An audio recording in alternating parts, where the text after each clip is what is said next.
মমতা ব্যানার্জি মানে এখন প্রত্যেকটা ব্যাপারে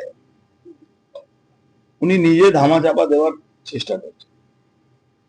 নার্স খুন হচ্ছে, ধামাচাপা দেওয়ার চেষ্টা করছে। ডক্টর খুন হচ্ছে, রেপ হচ্ছে, ধামাচাপা দেওয়ার চেষ্টা করছে। শ্রীরামপুরে পোস্টমর্টম হবে না কেন? হয়তো ওখানে মনোজ বার্মা নেই।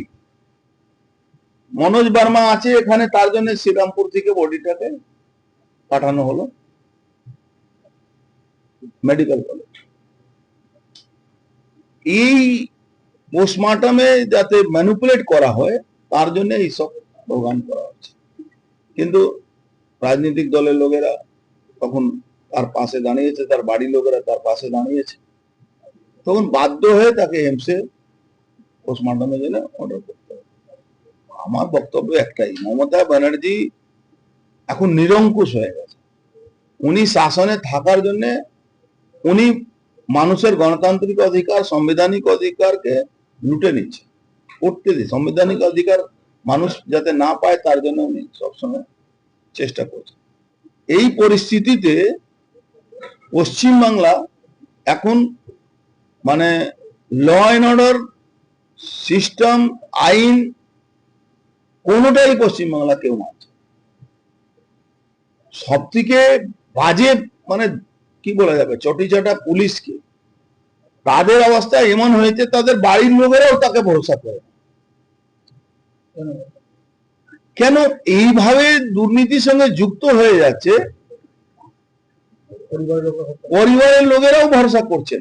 আপনি দেখুন, একটা ঘটনা ঘটলো, সল্টলেকে অ্যাক্সিডেন্ট হয়ে পুলিশ গেলে পুলিশকে মারতে শুরু করে। কেন? সবাই দেখছে রাস্তায় দাঁড়িয়ে পুলিশ পয়সা তুলছে।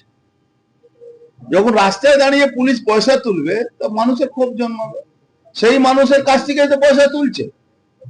তখন এই সমস্যাটা আসছে কি পুলিশের উপরে ভরসাটা আর থাকছে না। মমতা ব্যানার্জি নিজের স্বার্থের জন্য পুলিশকে চাকর বাকর বানিয়ে দিয়েছেন। পুলিশ তো সংবিধানে রক্ষা করার জন্য। পুলিশের মাথায় অশোক স্তম্ভ থাকে। অশোক স্তম্ভ ভারতবর্ষে প্রধানমন্ত্রীর কাছে থাকতে পারে না, সেখানে পুলিশকে আর্মিকে দেওয়া হয়। সেই জায়গা উনি পুলিশকে দলদাস না, চাকর বাকর বানিয়ে দিয়েছে। সংস্থার উপরে ভরসা এই জন্য মানুষ করছে কি মানে ন্যায় বিচার ওখানে সঠিক কথা, সঠিক তথ্য পাওয়া যায়। নালে স্টেট গভর্নমেন্টের যে হসপিটাল গুলো আছে টোটালটাই পলিটিক্যালাইজ হয়ে গেছে। ওখানে ইউনিয়ন তৃণমূল জোর করে দখল করেছে। ইউনিয়নে ইলেকশন হয় না, কলেজে ইউনিয়নে ইলেকশন হয় না, ইউনিয়ন দখল করে বসে আছে। আমাদের আদালতকে হস্তক্ষেপ করতে হচ্ছে কি ইউনিয়ন যখন নেই আপনি ইউনিয়ন বন্ধ করে দিন, কোনো ইলেকশন হয়নি। তো সেই জায়গা পরিস্থিতি এমন মানে জায়গা যাচ্ছে কি মানুষের ভরসা সেন্ট্রাল এজেন্সির উপরেই আছে। 200% মিল আছে। তিলোত্তমা ঘটনাটাও মানে সত্যি কথাগুলোকে, সত্যি ঘটনাগুলোকে ধামাচাপা দেওয়ার চেষ্টা হয়েছে, এই ঘটনাটাকেও ধামাচাপা দেওয়ার চেষ্টা। এই যে নার্সকে যেভাবে নিয়ে আসা হলো, পুড়িয়ে দেওয়া হলো, জোর করে সরি ওকে শ্রীরামপুর থেকে ওখানে নিয়ে আসা হচ্ছে কলকাতা ওর পোস্টমর্টম করার জন্য। যদি পলিটিক্যাল লোক বা তার বাড়ির লোকরা হতো, বাড়ির লোকের পাশে পলিটিক্যাল লোকরা যদি না দাঁড়াতো তাহলে সে তাকেও পুড়িয়ে দিত।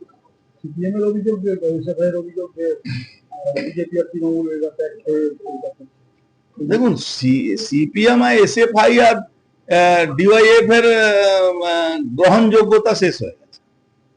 এদের গ্রহণযোগ্যতা যদি থাকতো তাহলে এদের মধ্যেই অর্ধেক লোক ওই ডাক্তার যারা ছিল তারা মমতা ব্যানার্জির সঙ্গে মিটিং করত। মমতা ব্যানার্জির কাছে গিয়ে অভয়ার যে ক্রাইম সিন যে ঘটনা ঘটেছিল, সে লোকপাট হয়েছে তার জন্য প্রশ্ন না করে কোথায় বাথরুম, কোথায় সিসিটিভি ক্যামেরা, কোথায় এই সুবিধার জন্য তারা কম্প্রোমাইজ করতো না।